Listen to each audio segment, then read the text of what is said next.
Salut les férus de pâtisserie.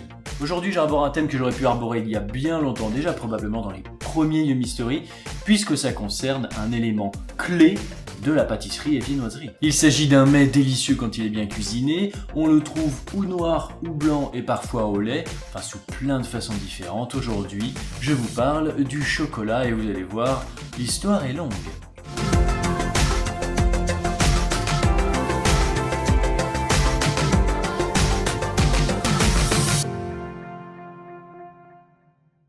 Mille ans avant Jésus-Christ, les fèves de cacao sont utilisées comme monnaie et unité de calcul. C'est vous dire si ça a bien évolué. On peut même aller jusqu'à prouver que des civilisations du Mexique ont goûté au chocolat il y a 2600 ans, puisqu'on trouve des traces dans des poteries Olmec. C'est dingue. Les Mayas de cette fève de cacao, ils en ont fait un truc de dingue. C'était pour eux une découverte des dieux qui avait pour héros Hunafu, je sais pas si ça se prononce comme ça, mais en tout cas il a été décapité et sa tête vomissait des fèves de cacao. Depuis, ils y voient un signe de fécondation et ils l'utilisent beaucoup en préliminaire de mariage ou bien pour purifier les enfants. Alors forcément, c'était réservé à l'élite qu'étaient les nobles et les guerriers. On connaît tous ce cher Colomb, et je parle bien sûr de Christophe, hein. On n'est pas sur la chaîne Dans ton corps ici.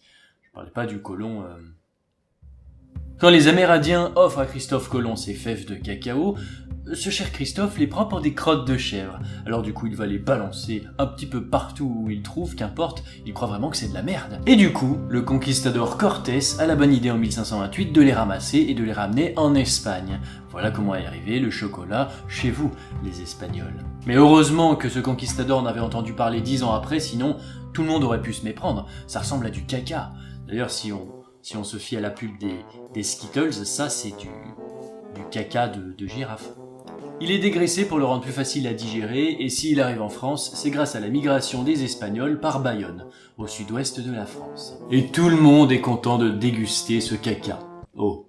Alors du coup, les entreprises se multiplient, veulent tous faire leur chocolat en commençant par C'est Moi, une marque de chocolat très réputée, grâce à Jules Paresse, un chocolatier de renom, et s'ensuit juste derrière un British en 1821 qui invente le chocolat à croquer. Quelle invention! La tablette! Ça vient d'une tablette. Vous avez le merveilleux Van Houten en 1828 qui pose un brevet pour un cacao avec beaucoup moins de beurre de cacao à l'intérieur. Puis vous avez le grand Jacques Claus qui ouvre sa chocolaterie, la toute première, en Suisse. Et oui, nos amis les Suisses avec votre Toblerone de rêve. Si on récapitule, on dit merci aux Britanniques pour la tablette, on dit merci aux Suisses pour le chocolat au lait et le Toblerone, putain, merci. Et merci aux Américains pour avoir découvert dans les années 20 les barres chocolatées. Alors si tu ne le sais pas encore, le chocolat va bientôt disparaître avec des prix qui vont exploser. Mais ça c'est pas grave, normalement on devrait pouvoir s'en passer, bien qu'il paraît que ça a des vertus un petit peu...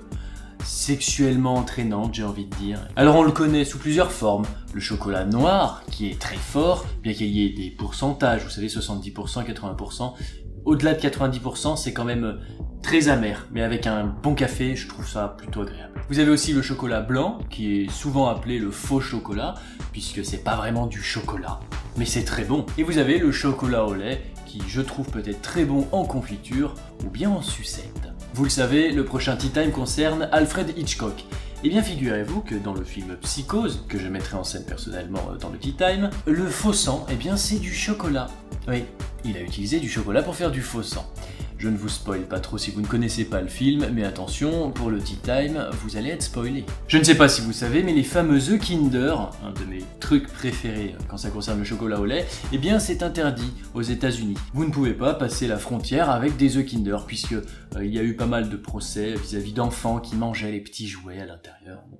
Voilà, vous en savez plus sur le chocolat, mangez-en tant que vous voulez, mais pas trop, puisque ça fait grossir, certes, mais aussi on risque une overdose et la mort avec plus de 10 kilos de chocolat. C'est toujours bon à savoir, hein, donc attention quand vous allez dans les salons du chocolat, parce qu'on a envie de goûter un petit peu à tout, vous pouvez, hein, y a pas trop de risques, mais attention. Alors, ce n'est pas une délicieuse story de gourmand que vous êtes.